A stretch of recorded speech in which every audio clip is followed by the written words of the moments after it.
So for the lovers of peace, lovers of music, and lovers of reggae music, this is a story you wouldn't love to skip, and it is about Philip Lucky Dube, a man who constantly preached against violence, but unfortunately fell victim to it. So one day, on Thursday, October 18, 2007, in Johannesburg, tragedy struck the world. It was about the unfortunate death of Lucky Dube, the reggae star. Philip Lucky Dube was born in August 3rd, 1964 in Emelo, South Africa. His birth was a very complicated one, and as a result, his mom nearly lost her life delivering him. The mom chose to name him Lucky because to her, the survival of her son and herself was a miracle. Growing up outside his home, South Africa was living under apartheid, a brutal system of racial segregation enforced by the then government. Under apartheid, blacks could not vote. They were forced to live in designated areas. Families were separated for work,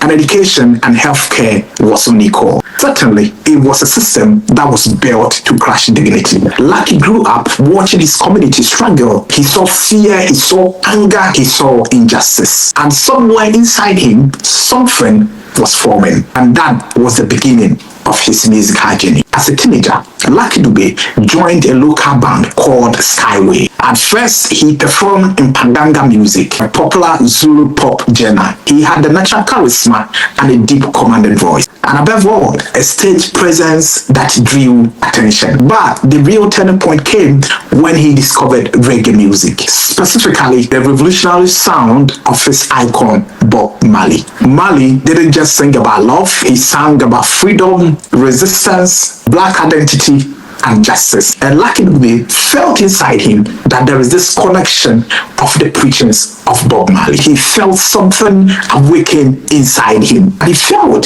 reggae speaks directly to his fellow South Africans, and reggae could say what many were afraid to talk about. And so with this, he made the bold decision. Without hesitation, he switched to reggae music straight away. But in the 1980s, choosing reggae in South Africa was a dangerous path. Reggae was associated with protests and rebellion. Without allowing anything to hold him back, in 1984, Lucky released his first reggae album titled Versus Never Die, which was straight away banned by the apartheid government.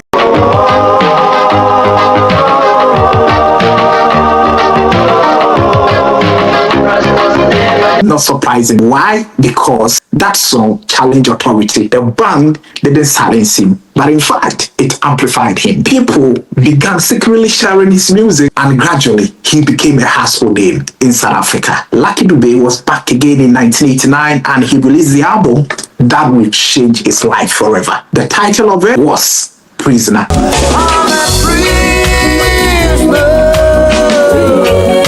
The title track talked about a man who was born into confinement, not because of crime, but his skin color. For millions of South Africans, the metaphor wasn't poetic.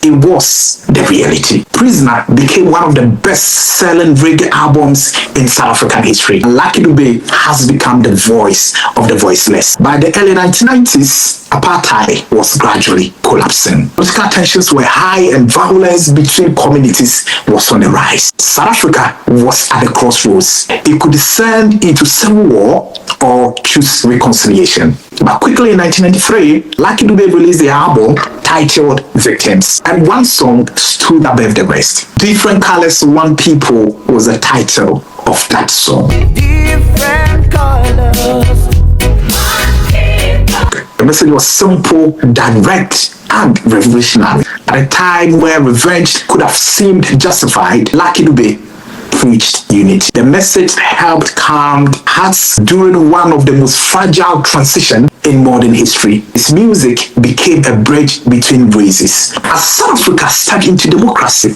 quickly the world discovered Lucky Dube. He toured extensively across Europe, the United States, Australia, and of course, the Caribbean. He was no longer just a South African artist. He was one of the most successful reggae musicians in the world. Unlike many artists who will always choose fame, Lucky Dube decided to stay consistent and continued addressing poverty, racism, corruption, domestic violence, and HIV/AIDS. With all these positive impacts and blueprints which is being left every single day, there were some people with crazy thoughts and wicked intentions. So here comes the night that changed everything for bad. On October 18, 2007, the unexpected happened.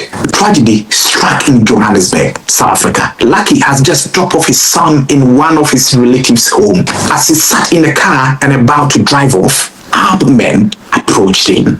Guess what their diabolic intentions was? Attempting carjacking. These guys quickly pulled out a pew-pew, pointed it straight at Lucky Dube. They pulled the trigger several times. They did it again, and again. Unfortunately, that was the end of the 43-year-old Philip Lucky Dube. So sad. The irony was heartbreaking. A man who had spent the whole of his life singing against violence lost his life to violence. South Africa was stunned. The world was stunned. South African police officers quickly launched investigations into it and got 5 guys arrested. 3 of them were found guilty of the death of Lucky Dube and were sentenced to life imprisonment.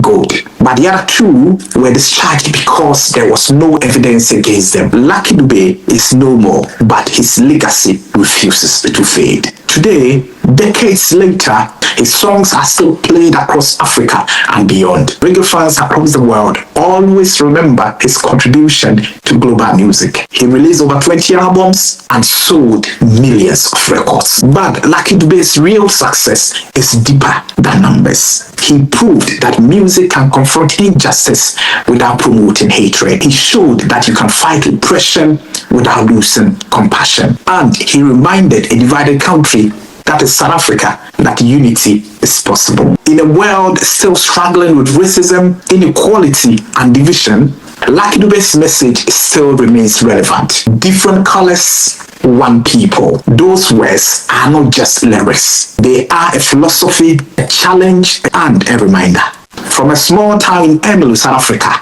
to international stages. Shout out to the good people of South Africa. This is Pascal here on the channel Explored Pascal. If today is your first time, kindly subscribe to this channel to support my growth. Comment, like, share, and drop in the comment section who you want us to talk about in our next video. And we'll get it done straight away. Until I see you again, take care of yourself.